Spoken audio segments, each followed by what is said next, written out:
하반기 넷플릭스 한국 드라마 중 최고의 기대작 수리남이 9월 공개됩니다. 윤종빈 감독과 황정민, 하정우 배우가 합작한 드라마 수리남은 남미의 국가 수리남을 근거로 활동한 마약왕 조봉행 이야기를 드라마화했죠. 최근 들어 연예인들과 인플루언서들의 마약 사건이 계속 터지는 상황이고 한국은 더 이상 마약 청정국이 아니라는 것이 눈앞의 현실입니다.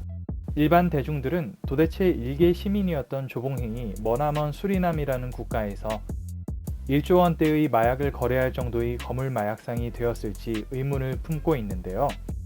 오늘은 조봉행이 어떤 계기로 범죄자로 변했는지에 대한 과정과 그를 거물 마약상으로 만든 수리남의 역사적 배경에 대한 이야기를 해보겠습니다. 1980년대 조봉행은 선박 냉동 기사로 수리남에서 활동했습니다. 그곳에서 8년여간 머물게 된 그는 수리남 현지 상황에 대해 잘 알고 있었죠. 잠시 한국으로 귀국한 조봉행은 빌라 건축을 미끼로 10억 원을 가로챈 뒤 수배를 받은 94년 남미로 도피하고 95년에는 수리남 국적까지 취득합니다. 사기친 돈을 가지고 수리남에 향한 그는 현지에 생선 공장을 설립하는데 수리남 정부에서 염가에 제공하는 면세율을 일반에 재판매하는 게 주 수입이었습니다. 범죄자의 길로 나선 그는 돈 되는 건 다 해서 밀수에 관련한 모든 것을 하는데 미국이나 유럽으로 향하는 중국인들을 배에 태워 밀입국시키기도 했고 석유 판매 단속이 강화되자 종국에는 마약에까지 손을 뻗치게 됩니다. 마약에 손을 댄 뒤에는 당시 남미 최대 마약 조직인 칼리 카르텔과 협업하며 밀매 조직을 세우고 수리남 정계와의 연줄을 돈독히 하며 사업을 이어갑니다. 조봉행은 연줄을 이용해 당시 수리남에 입국하는 승객의 명단을 미리 받았는데 이들 중 한국인들을 현지 교포 모임에서 만나 자신을 보석상이라 소개한 뒤 유럽에 운반해주면 500만 원을 주겠다는 제안을 해 100여 명을 포섭하게 됩니다. 이들은 형편이 어려운 주부나 대학생으로 조봉행의 제안을 흔쾌히 받아들였죠.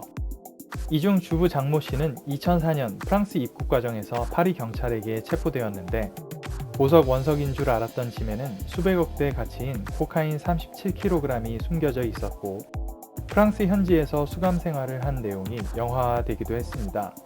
그런데 평범한 직장인이던 조봉행이 어떻게 조단위 마약을 유통할 수 있었을까요? 그 과정에는 당시 수리남의 어수선한 정치 상황이 배경이 되었습니다. 수리남은 원래 1975년까지 네덜란드령 가이아나였던 국가입니다.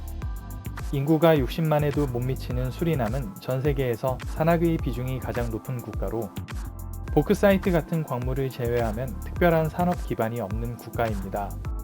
1980년 네덜란드에서 독립한 지 불과 5년 만에 쿠데타가 일어나게 되는데 이 쿠데타의 주역이 훗날 조봉행의 뒷배가 되는 두시 바우테르서 전 대통령입니다. 군대라고 하지만 현재도 수리남의 군인은 2,000명 안팎이라고 하는데요. 군대의 규모 때문에 대통령을 제외한 군대의 최고 등급은 준장에 불과합니다. 그래도 군대는 군대, 독립 후 혼란한 상황에서 불과 20명도 안 되는 장교들이 병권을 장악, 수리남의 권력의 핵심이 되는 것이 가능했고 바우테르서는 실질적인 리더였지만 대통령에 취임하지 않고 배후에서 활동했습니다. 실제로 바우테르서가 대통령의 자리에 오른 것은 2010년인데 그가 전면에 나선 이유는 과거의 범죄를 면피하기 위한 수단일 뿐이었죠. 대통령 자리에 오르는 것조차 선택할 수 있었던 진짜 최후의 흑막이었던 것입니다. 80년대 당시 공산주의를 채택한 남미의 국가들은 미국과 갈등 관계에 있었습니다. 수리남의 쿠데타 세력 또한 좌익 성향 세력으로 미국과 갈등을 빚었죠. 대표적으로 콜롬비아 무장혁명군 같은 세력은 마약 밀매에도 손을 뻗는데 넷플릭스의 나르코스 같은 드라마에도 이들이 활동하는 모습이 그려지고 있습니다. 바우테르서의 수리남 또한 돈을 벌기 위해 마약 밀매와 밀입국에 손을 뻗칩니다. 당시 레이건 정부는 수리남 좌익 정부를 엎을 계획도 있었으나 실행되진 않았죠. 미국과 갈등을 빚던 남미 좌익 세력들처럼 수리남의 군부도 마약 밀매에 참여했는데 바우테르서는 물론 그 아들까지도 권력을 쥔 채 밀매 조직들을 통솔했습니다. 실제로 바우테르서의 아들인 비노 바우테르서는 돈을 받고 밀수를 도와줬는데 테러 단체인 레바논 헤즈볼라의 미국 밀입국을 도와 현재 미국 교도소에 수감 중입니다. 이런 상황을 살펴보면 조봉행이 마약왕으로 성장할 수 있었던 배경으로 미국과 대립각을 세운 바우테르서의 처지가 영향을 미친 것이라 볼 수 있습니다. 즉 조봉행이 단순히 뇌물을 먹여 거물 마약상의 자리에 오를 수 있던 게 아니라 바우테르서가 마약을 파는데 아시아인 총책으로 조봉행을 선택한 것이나 마찬가지죠. 실제 한국에 마약을 팔기 전 조봉행은 일본에도 마약을 유통하고 있었습니다. 한국이 낳은 국제적인 마약상이었던 것이죠. 2004년 프랑스에서 체포된 장씨의 마약 사건 이후 조봉행은 인터폴에 수배되고 국정원과 검찰은 2007년 조봉행이 국내에 마약을 유통시키려는 첩보를 포착합니다. 그런데 수리남 현지 대사관도 없고 범죄인 인도 조약조차 체결되지 않았기에 국정원과 검찰은 실질적인 조봉행 체포 작전에 나설 수가 없었죠. 수사의 돌파구가 없던 어느 날 수리남에서 사업을 하다 조봉행 때문에 낭패를 본 협력자 K가 베네수엘라 한국 대사관에 도움을 요청해 옵니다.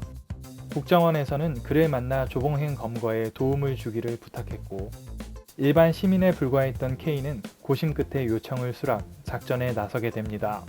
국정원은 미국 마약 단속국과 체포에 협력하여 작전을 위한 시나리오를 입안했는데 이 시나리오에서 K는 재미교포 마약상을 위해 마약의 공급처를 찾는 브로커로 수리남 현지에서 일부러 소동을 일으켜 조봉행의 관심을 얻는 데 성공합니다.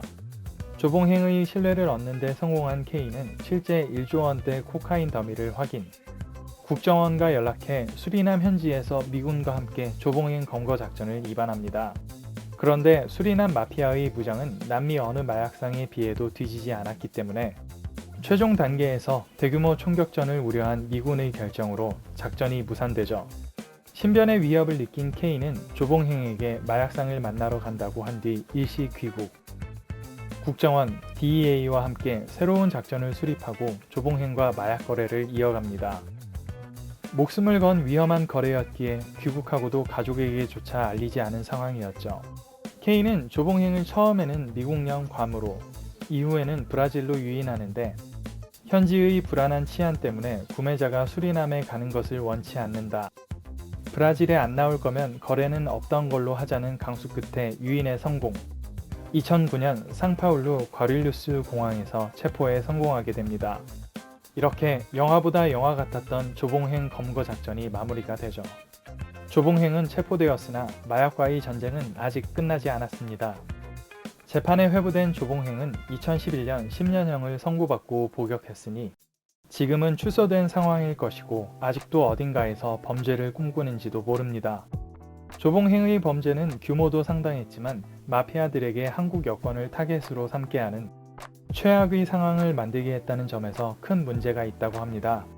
다른 국가 출입국 시 한국 여권 소지자는 범죄와 연관성이 적을 것이다 판단하는 상황에 순진한 한국인들의 여권을 무기로 수리남 부패 정권과 결탁해 범죄를 벌인 것인데 수많은 범죄자들이 이런 상황을 이용해 마약 밀매와 같은 범죄를 도모하고 있습니다.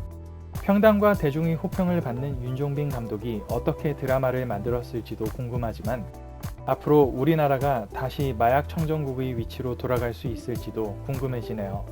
넷플릭스 드라마 수리남의 역사 배경 설명 여기에서 마치겠습니다.